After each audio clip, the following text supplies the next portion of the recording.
Hey everyone, welcome to Karenology.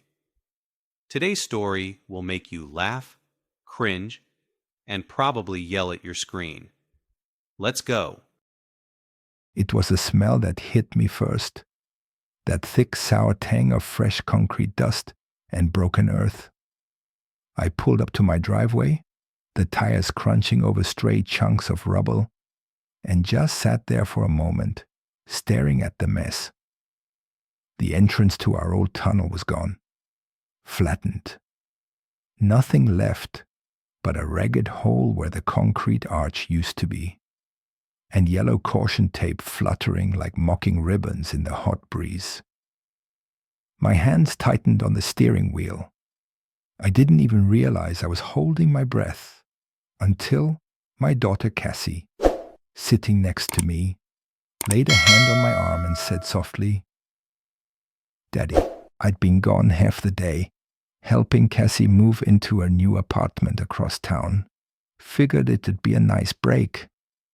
I hadn't taken a real day off in months. I never thought, not in a million years, that the Homeowner Association would move while I was away. But they had. And it wasn't just any structure they destroyed. It was the heart of our land. Built by the Army Corps back in the 50s, handed down through generations. That tunnel had seen more storms, more family gatherings, more life than anything else on this property. The screen door slammed as I stormed inside the house, grabbing the old metal box from under the stairs, the one where my father kept the deed papers, the Army transfer letters, the faded black and white photos of the Corps' engineers posing by the half-finished tunnel. Dust rose in little clouds as I flipped through the brittle pages. The smell of old paper and metal took me back to sitting at my father's knee, listening to stories about how this land was more than dirt. It was legacy. Blood and sweat mixed into the soil. By the time I made it to the Homeowner Association office the next morning, the rage had settled into something colder, controlled. The office looked more like a fancy boutique, with its fake plants and pristine white counters. Behind one of them, Karen Peterson, the queen bee herself, smiled that tight, insincere smile of hers, the one that never reached her eyes. "Mr. McCready," she chirped, adjusting her floral blouse. "How can we help you today?" "You tore down my tunnel," I said. My voice sounded too loud in the sterile quiet. Heads turned. "Without permission," Karen blinked. "All innocence. We removed an unauthorized structure. It was a safety hazard. That tunnel has stood for over 60 years," I said, pulling the documents from my jacket. "Built by the U.S. Army Corps of Engineers. Designated as private property. I have the original records right here." Her smile faltered just a hair. She exchanged a quick glance with Peter Clayton, the HOA manager lurking behind the counter like a guilty schoolboy. I caught that look, the "oh crap, we didn't check properly" kind of look, and my heart hammered with bitter satisfaction. Karen leaned in slightly, lowering her voice. "I'm afraid," she said sweetly, "that any appeals must go through the association's legal committee. They meet quarterly. Next meeting's in—" She tapped a glossy pink fingernail against her tablet. 3 months. I felt the blood rush to my ears. 3 months? By then, the damage would be permanent. Memories turned into debris. Driving home, I saw the stairs. Neighbors who used to wave at me now looked away. Some crossed their arms. Others just watched, silent, wary. Word had spread fast. Karen's narrative would be taking root. Old man McCready built illegal structures, endangered the neighborhood, had to be put in his place. That night, I sat on the back porch with a bottle of cheap bourbon, staring out over the fields bathed in silver moonlight.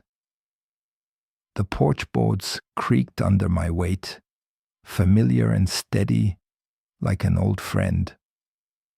Cassie sat down next to me, her shoulder brushing mine.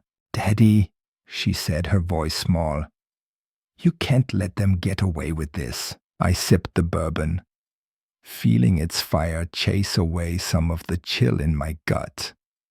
"I'm tired, kid," I said.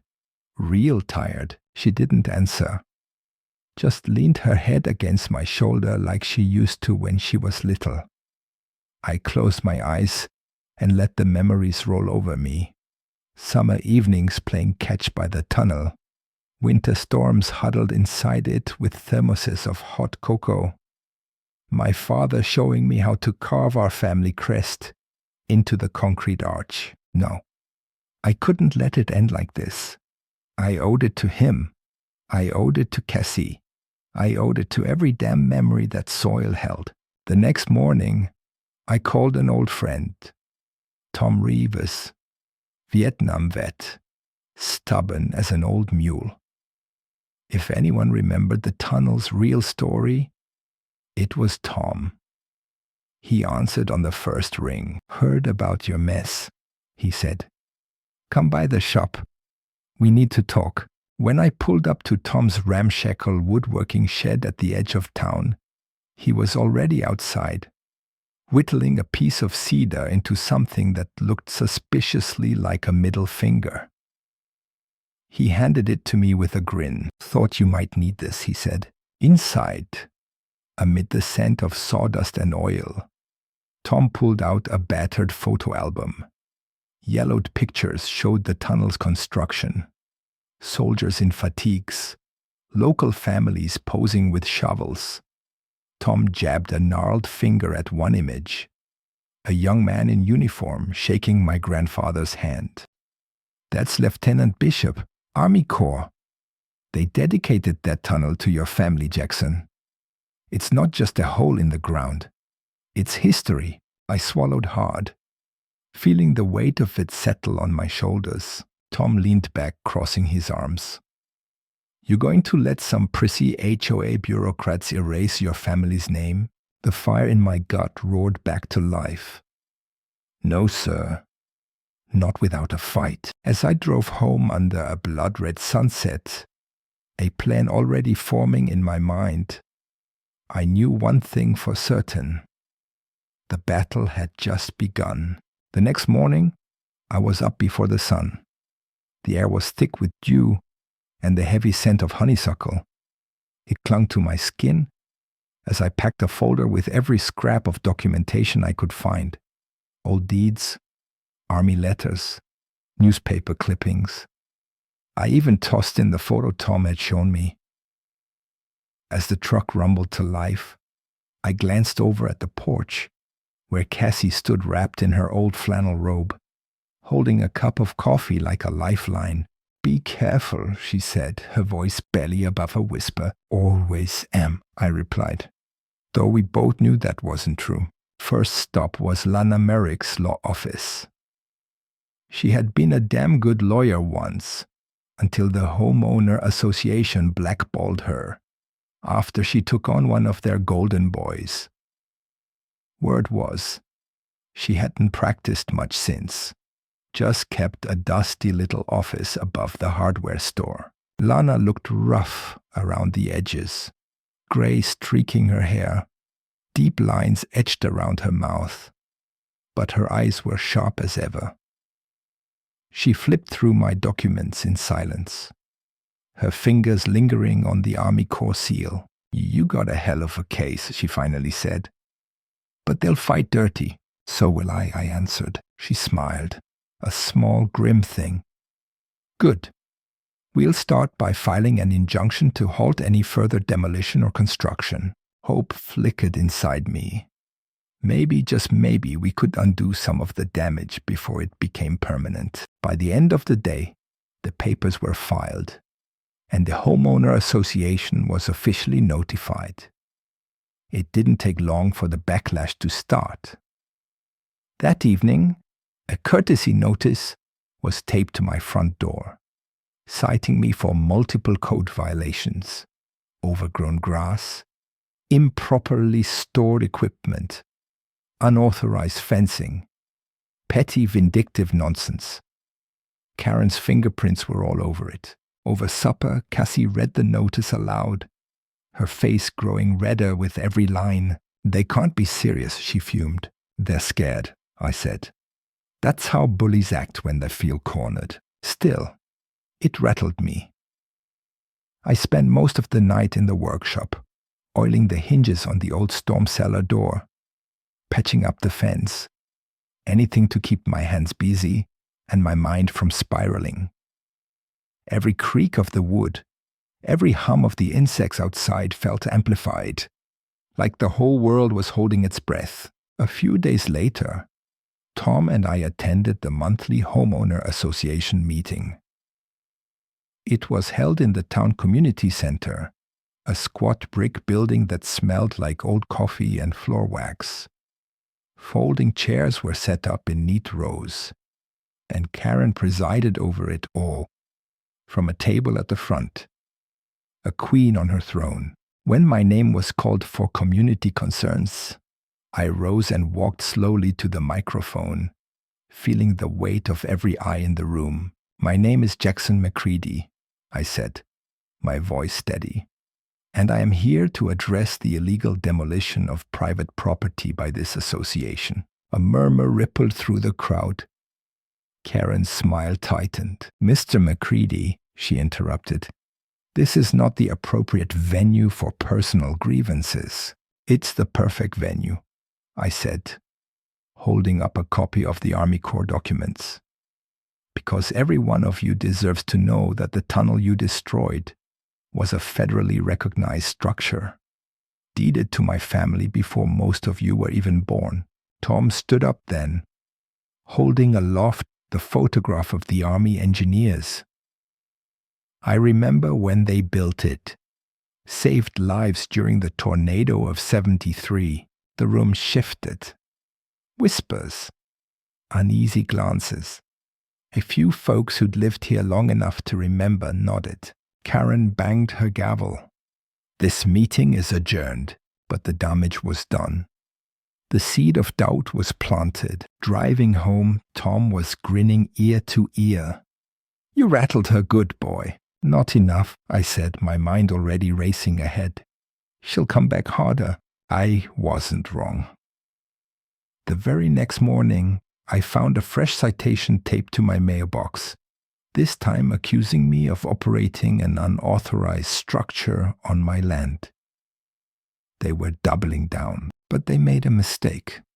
They overplayed their hand. Cassie came running out, waving another letter.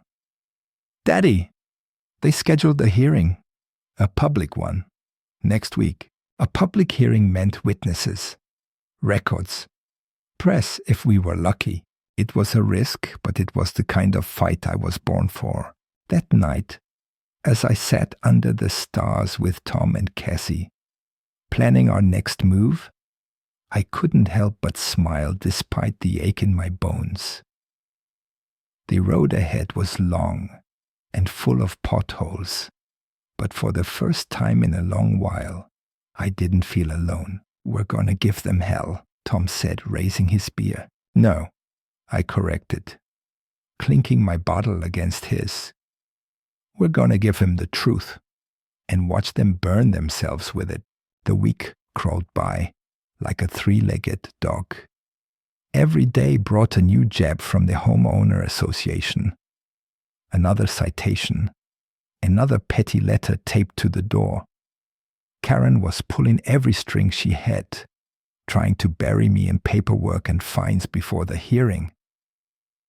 But she underestimated one thing. Stubbornness runs thicker than blood in the McCready line. Cassie helped me prep every night after work. We set up the dining room like a command center. Stacks of documents, highlighters, old coffee mugs breeding little rings on the wood. It was a familiar rhythm, almost comforting, like the nights she'd cram for finals back in high school.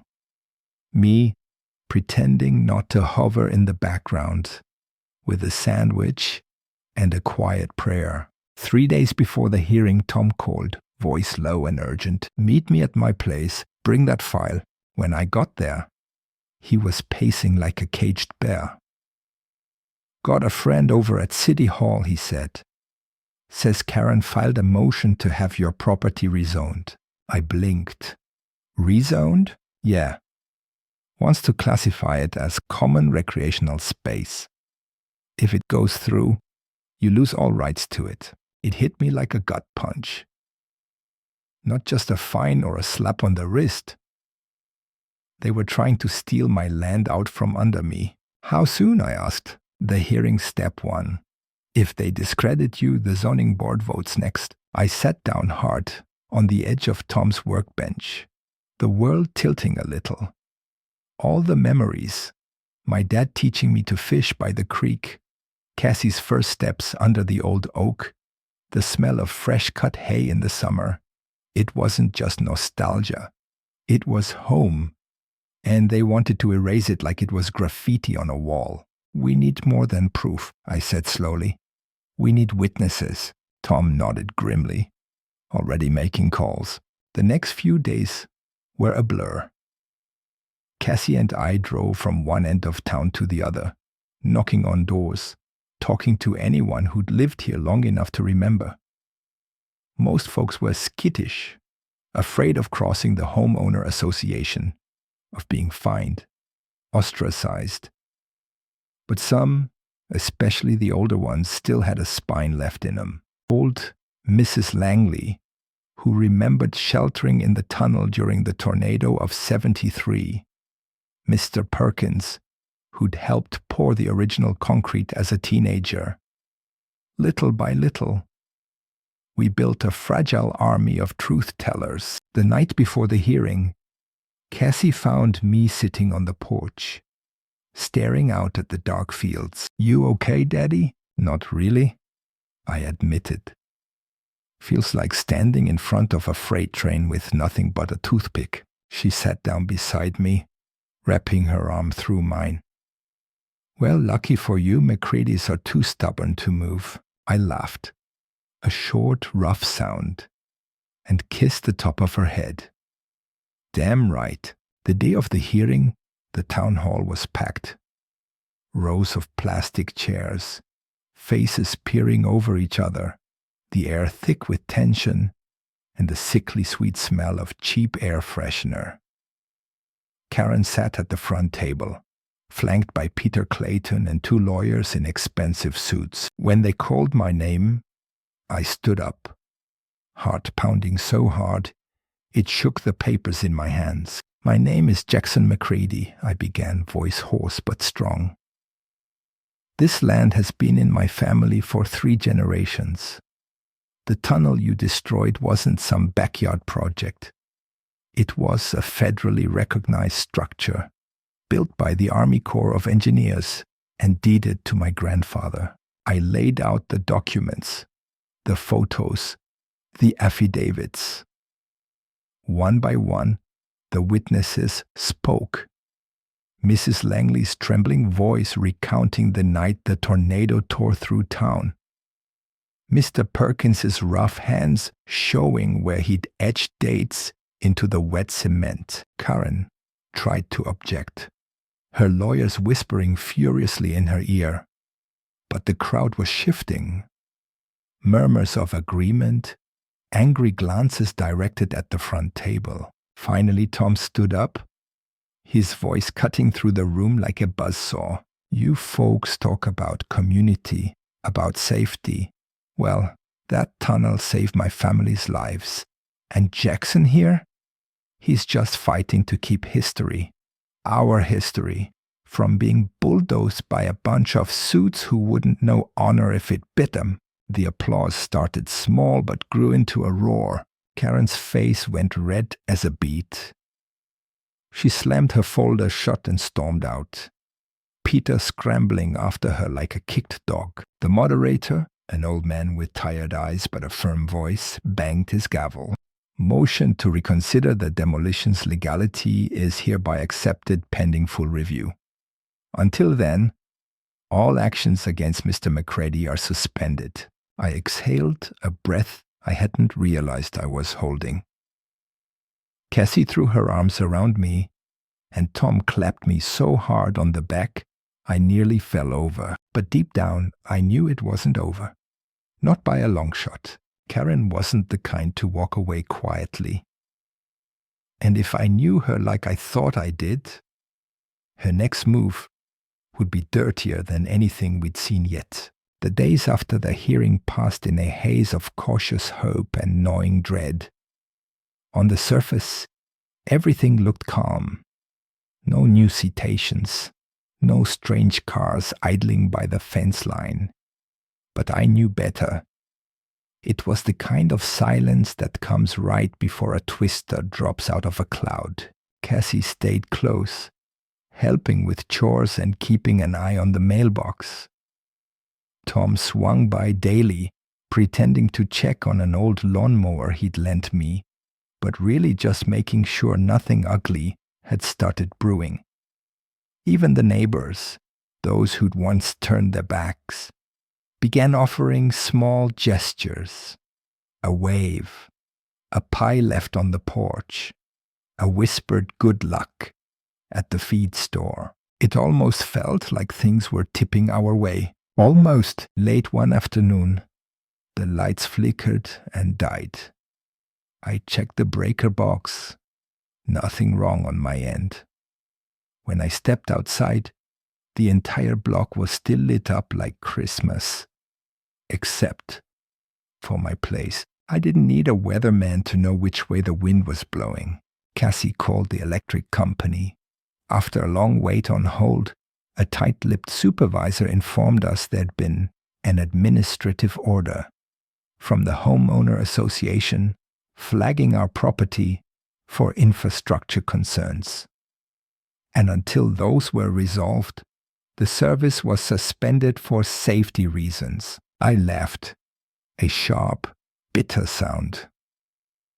Safety? I muttered. Sure, Tom came over that night, hauling 2 generators in the bed of his truck. We rigged one to keep the fridge and freezer running, and the other to power a few lights and Cassie's laptop.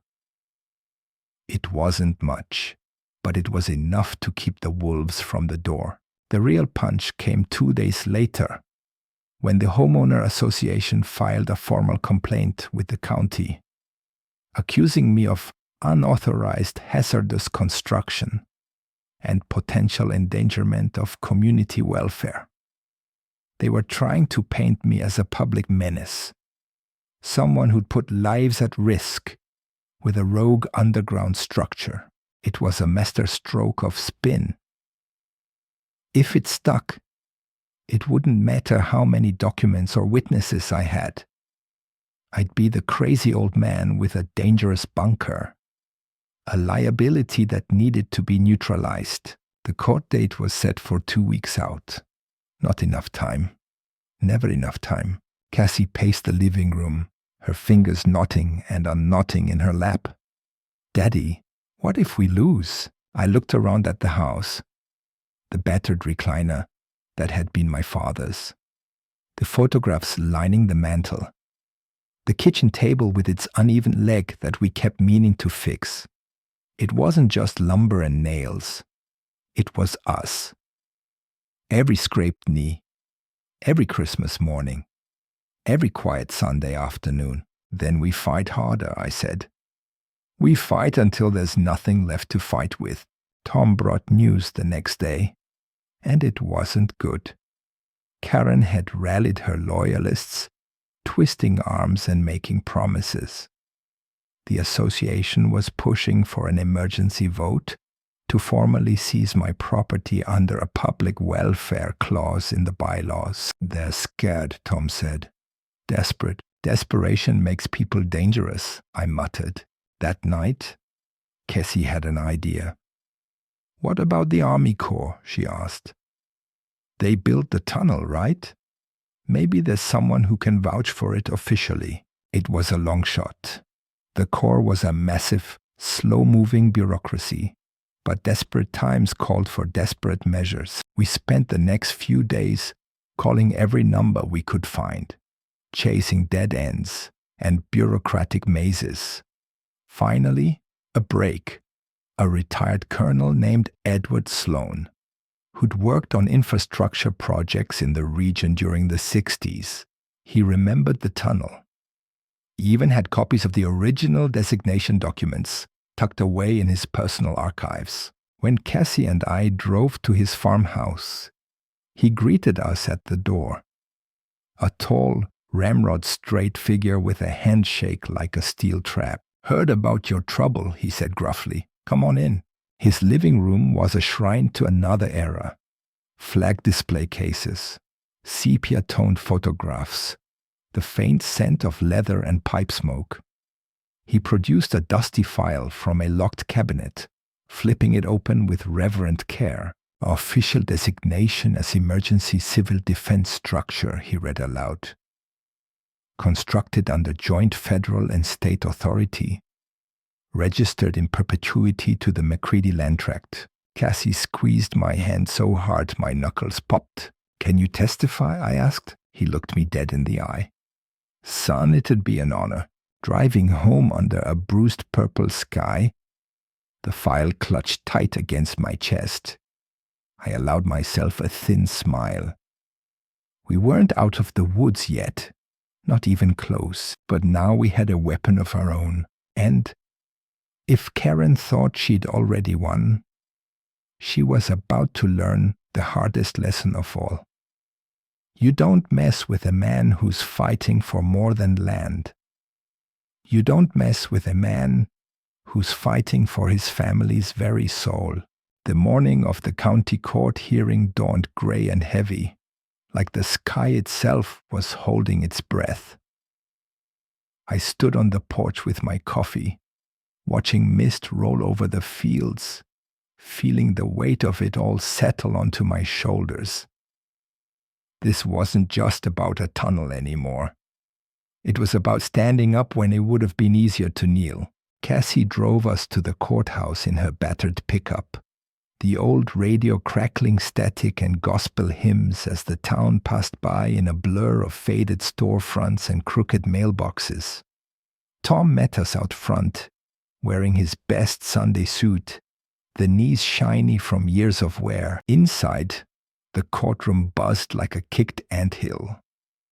Karen sat at the plaintiff's table, surrounded by a squadron of Homeowner Association loyalists and two smug lawyers in pinstripe suits. Her eyes found mine as I walked in, and for a moment something flickered there. Not fear, exactly, but wariness. Maybe she finally realized I wasn't going down easy. The proceedings kicked off with the Homeowner Association's attorney painting me as a dangerous old fool, a recluse, maintaining unauthorized hazardous structures that endangered the safety and aesthetic integrity of the community. Karen nodded solemnly with every jab, like she was doing God's work. When it was our turn, Lana Merrick rose from our table. She looked small against the association's legal machine, but there was a fire in her that no amount of suits could smother. She laid out the documents, the testimonies, and finally called Colonel Sloan to the stand. The old man rose like a tree from his seat, every step to the witness box echoing with authority. His testimony was simple, clear, and devastating. The tunnel was a federally registered civil defense structure, legally deeded to my family and maintained with historical significance. The opposing lawyers scrambled. They objected. They questioned his memory. They nitpicked dates.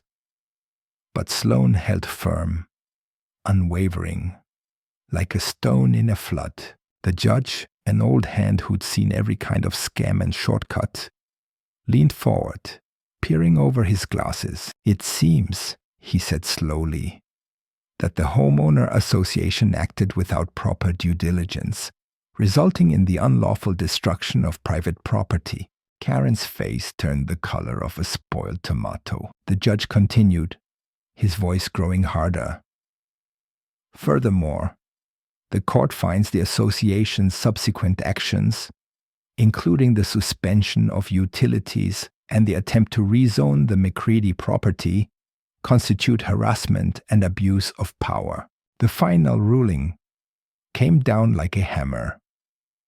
Full restoration of the tunnel at the association's expense, reimbursement for damages, a formal censure against the Homeowner Association leadership, and a personal fine against Karen Peterson for abuse of office. The courtroom erupted, not with cheers, but with that low murmuring approval that comes when justice finally lands where it belongs.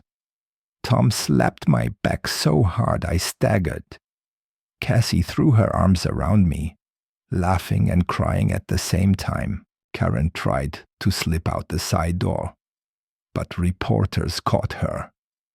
Cameras flashed. She shrank back, her empire of pettiness crumbling in real time. Outside, under a sky now breaking open with patches of blue, I shook Colonel Sloan's hand. "You did more than save a tunnel today," I said. He just tipped his hat. "Sometimes you fight not because you think you'll win, but because it's the right thing to do." Weeks passed, and true to the court order, the Homeowner Association had to rebuild the tunnel. I supervised every inch of it, standing there in the dust and noise, watching a piece of my family's history rise from the rubble. We decided not to just restore it. We turned it into a memorial. A simple plaque at the entrance read, "To those who sheltered here, to those who built it, and to those who refused to let it be forgotten." Neighbors who once crossed the street to avoid me now stopped to shake my hand. Cassie spent weekends helping kids paint murals inside the tunnel, scenes of storms weathered and safe harbors found. One evening, as the sun dipped low and the fireflies started their dance, I sat on the porch with Tom, sipping cold beers, the tunnel visible from where we sat like a scar healed over. "Didn't think you'd pull it off," he admitted, grinning. "Neither did I said, laughing.